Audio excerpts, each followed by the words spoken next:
So it's plugged in and it's absolutely dead.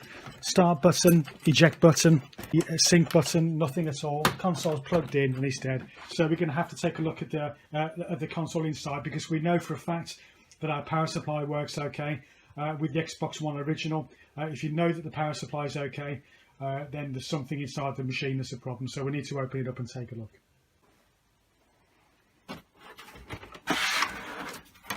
Side panel, got to come out. Put aside. Sync button, pulls out. Now you want a flathead screwdriver, wedge it into the side just here.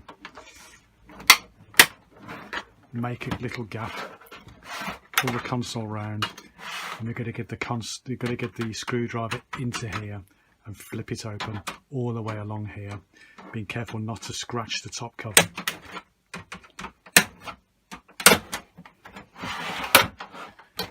Pull it up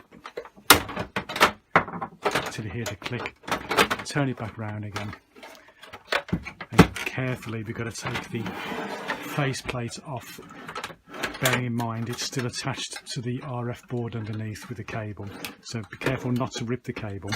And what you want to do is get your finger into here and you've got to pull this out and pull up the blue cable as well. Pull the cable out.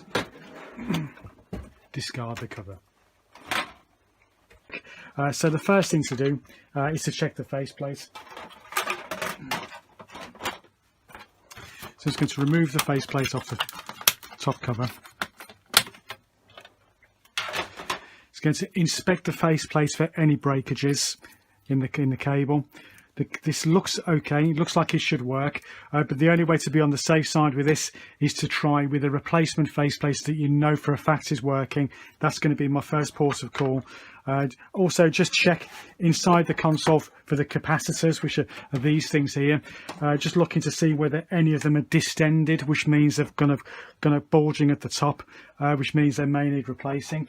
But all the capacitors that I can see over here all look pretty good. So my guess is that it's not the capacitors. So like I say, next thing to try is the faceplate. Failing that, we're going to try the RF board at the front here to see if that's working properly. So I've now got the console open with a new with a new faceplate on the front of the console now, and we'll see if this one boots up with the new faceplate. Just going to remove this over there. Great, we've got power. Let's see if it stays on. Looking good, the fan's booting in.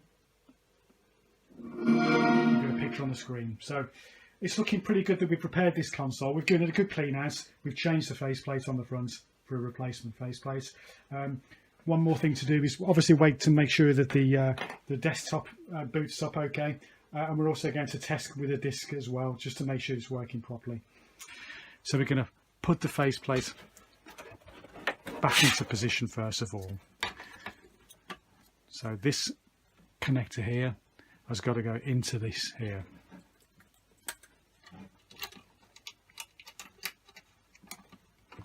And then push in.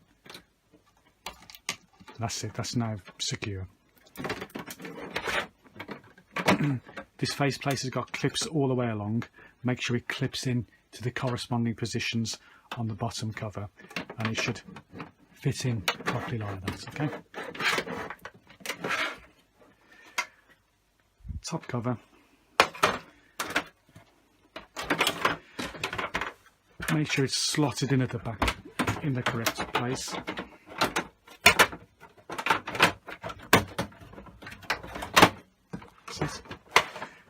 Pull round to the front